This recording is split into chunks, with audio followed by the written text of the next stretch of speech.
I am starting a hardcore series in Return to Moria. Hardcore basically means that if I die, I am done. I will delete the dwarf, but I will preserve the world in basically spectator mode. Now, I thought this could be a very exciting challenge as I have finally, I don't want to say beaten the game, but I have completed the story in another world. I will be keeping future parts of the story spoiler-free as we progress through this series. But one of the very important things about my initial playthrough of the game is that I actually did the vast majority of that in a group of 3 players, which means I'm actually a lot less experienced solo, and this is a solo hardcore challenge, so I am all by myself here in Moria. So I do actually anticipate this to be a real survival challenge for me, and there is a great chance that I don't actually succeed in my goals, which you may be wondering, what are my goals? So my first goal is to complete the story and all objectives involved in that, but I also want to build myself a nice mega base somewhere, a place that I can essentially call home and just something to add extra meaning to this challenge and really give me something beyond this dwarf character to lose by failing this challenge, extra motivation is essentially how it works. But before I complete the story, there are actually a lot of major and even significant challenges along the way, and I think my very first goal is I just want to settle in at the starter base and make sure I can even survive up to that point. Good news, I have actually survived up to the starter base. At this point, I'm pretty much ready to head east. I just crafted an iron sword and unlocked Ori's chest here, and I have some food and ready to go.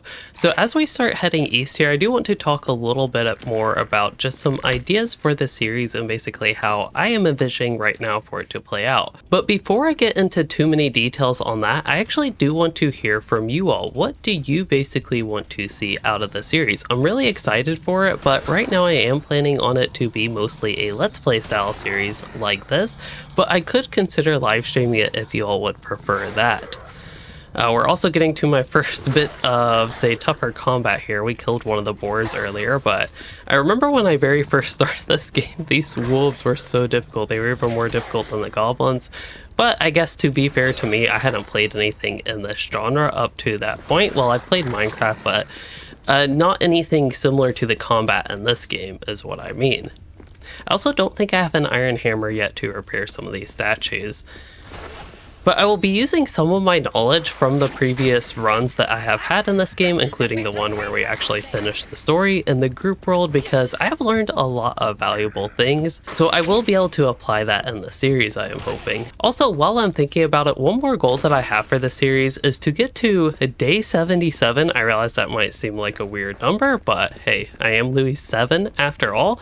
But also to get to day 100. I think it'd be really cool to actually survive triple digits worth of days here in where did that rat go? But in Moria, in a hardcore world. Also, let me know what you all think about having my face cam showing. Right now it's positioned above like the health bar and all that information, but if I have any buffs, it kind of blocks it. So there is that drawback with it, and if it's on the right, then I basically have to flip it, which is not always ideal. So I am curious any input you all have on that as well.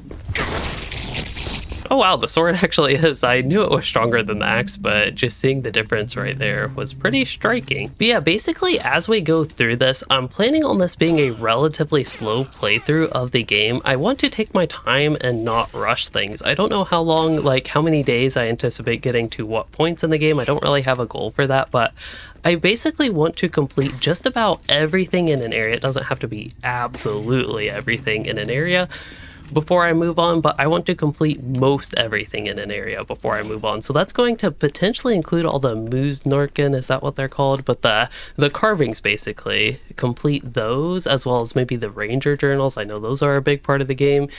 And it also means repairing the statues. Those, of course, are very useful for recipes, so we'll definitely be doing that in the starter area here. And even just gathering resources. So you've seen I've been killing mobs and gathering what I can along the way, because I know certain things that may seem like they aren't really important starting with the game become very important later on, or at least very useful later on to help you actually progress through the game, really. Again, I'm not going to spoil too much story-wise, but just an easy example here is I know hide scraps will be very valuable to me later, even if they Maybe, wow, that actually destroyed a lot of this building, but maybe if they don't contribute the most to what I need, they still are helpful, so I might as well gather them while I can, because I know I will continually need those. Same with little things like cloth scraps. Now, I believe, is this one of the secret buildings? I ran into it one time in a world where you were like able to actually, yes, take the evening ale. They actually had a tap here remaining. So it's not really going to do much to me unless I go back to the base and sleep, and maybe I should do that. But we are actually here where we need to be, basically, for Duran's Highway, so I think I will continue here. And I'll be a dwarf vacuum in the meantime. I also don't know why my voice sounds like this. This is not the voice I made when I created this character. 1,000 blades while mine brushes, oils and braids. Okay, that's kind of funny, but that is not the voice I had when I made this character. Find another way east. So it sounds like we need to head east and go to the mines of Moria. But one thing I do want to point out that I have learned actually very late in my playthrough of the other worlds, even though I played this game for a long time, basically, it took forever to figure this out. The number in the top right is basically your notification. So if you go to all these different tabs and just mark all as seen, you can get rid of that. So you bet throughout the series, I'm going to be keeping up with that. Ooh, looks like there's a nice wood pallet here full of wood scraps for me. I will definitely take that. And another one. Can't turn that down. In fact, my inventory is full. Do I have anything I can toss? Yes, I don't need this axe. I'll probably make a new one. I don't think it's worth repairing that at this point in the game. As we're walking back to the base to craft the iron hammer and get some sleep, one thing I did want to mention is Hardcore is not an official mode for this game. I have to imagine with the popularity in other games that it's something the developers are working on, but right now it's not an official mode, so all the rules that I have talked about and different things with that are actually self-imposed. So that is something you all will have to hold me accountable for, but I will not basically be taking this dwarf out to other worlds, and when I do eventually die, that will be the end of the series, essentially. The whole point, really, at least to me, is to add just some excitement and perhaps extra value to things that I do in the world, because there is a great chance that I will lose it all. All that said, I don't want to be super duper careful, and what I do actually do want to get in some dangerous situations, and some of them are more or less forced in this game that we will be getting to. Essentially, I want to keep the spirit of the game up while we do go through this in a hardcore challenge. Mushroom stew is probably the food I have eaten the most on my regular character, who is named Louie, and it looks like it will probably be similar for this character just because there's something that's eventually going to be easy to grow. We'll see. Probably won't get to too much of that today, but it is possible.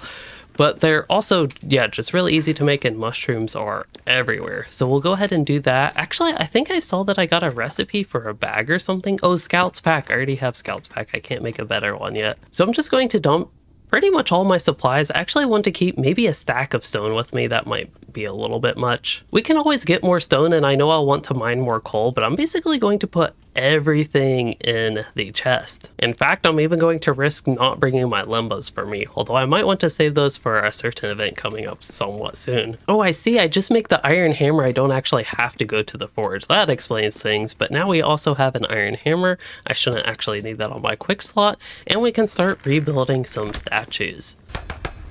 Let's see, will the goblins finally let me attack them? Yes, we will get to slay our first goblins. I don't know if I should be excited or scared.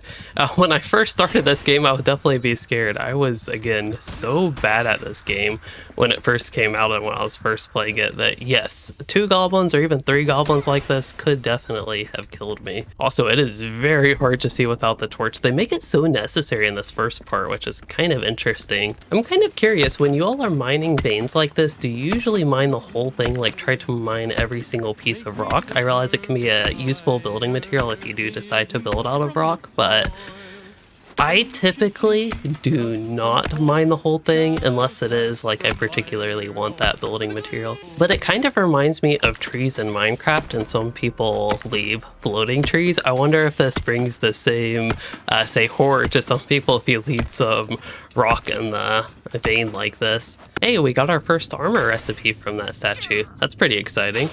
I will need armor. It's kind of funny though, I was thinking about doing a no armor run through of this game, but I figured a hardcore challenge would be maybe more exciting as a first, say, playthrough with a twist of this game. Now, I'm thinking these buildings could actually have quite a few valuable resources and potentially the carvings as well. I I really don't know in the early areas if you get all that much of value by just destroying the different pieces of furniture they have, but that is something else I can do here just to see what we get. Okay, so I have destroyed a bunch of stuff in this house, and it looks like we aren't getting anything particularly interesting, mainly just wood scraps, metal fragments, and maybe a little bit of stone here and there. I don't think it's the end of the world if I actually miss anything, but I still think it's worth checking all these old dwarf homes to see if there is anything valuable I can steal, and well, my inventory is already full. Let's go ahead and toss my axe, I don't need that. So it looks like for the recipes, we have gotten the armor and gloves, but we still need one more for the war axe. So I'm missing at least one statue. I don't immediately remember off the top of my head how many recipes there are in this very first area. And I think it's the Western Halls we are at here. But either way, at the very least, we have one more and potentially even more than that. I think we still also need to find at least 4 of the Muznakan carvings. I honestly don't know what to get rid of at this point in my inventory to pick that up. Ooh, I hate doing metal fragments, but maybe we'll toss those to the side for now. That kind of sucks. Oh, orgs. Not orgs, wolves. Orgs would be worse. Oh no, I took 10 damage. I actually have to be careful if my health starts getting low. I'm not really worried about these wolves, unlike I used to be, but it is something I really do have to be careful about with my health. But that's one of the reasons I'm actually excited for the series. I feel like I was getting too comfortable in Moria and my other world in the group, but even when I play solo, I just feel like I've been way too comfortable in this game. I want to bring back that scary survival element that I felt when I first played this game. Kind of funny to think that Moria was actually scary when I started it, but hey, it might be scary again in the series. Okay, it looks like I actually have 0 carvings to place there. But again, if I don't get all those, it's no problem, and it's something I can always come back and do later. Well, because I have the coal pallet here, might as well use it. That'll also free up some space in my chest. I think I'm gonna need another chest actually here soon.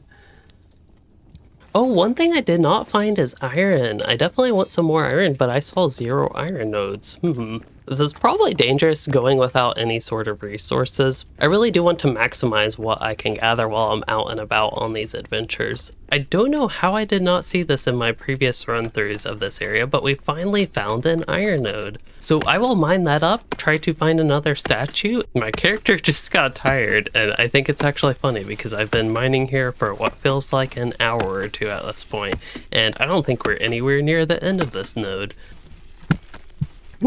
You're so silly. And I still actually have a couple things down on that hole, but this is a full inventory and I have not even gotten to the entirety of this ore vein here. So that is a pretty good hole, I would say. Oh, and I'm getting attacked. This is bad. I'm tired, hungry, and full inventory, and what do the goblins decide? That is a great time to attack me. They may not be as stupid as they look. Okay, just kidding. They're even stupider than they look, which is quite impressive that they can be that stupid. I also have so few inventory spaces that I can't even craft myself a torch, but we should be able to find our way back, even though I cannot see anything. Got me some rest and some food, and putting my iron away here. Wow, that was really a lot of iron. And I think it looks like I am pretty much good to go on my next adventure. But first, I can go ahead and queue up some iron here. I probably should have done this before I went to bed. And then I should be able to go ahead and make myself some armor. I would like to be extra safe. And I think before I try to head south and perhaps find the next statue or wherever that leads me, I will go ahead and make armor before that. In the meantime, to catch up on what I am doing, again, I'm looking for the mines of Moria. So we should be able to find a tunnel that leads out of Westgate and toward the mines. And then it looks like there's an area marked on our map for a fragment of Durin's axe. And now that I have my armor and gloves, I think that is where I will actually call this first episode and leave the rest for the future. So in the next episode, we'll continue towards the mines, and in the meantime, I again really appreciate any feedback or thoughts y'all have on this series. I'm super excited to continue it and continue with a slower pace in the game. If you're excited like I am, then consider subscribing for more, and if you enjoyed this first episode, then consider giving it a thumbs up, and thanks for watching, everyone.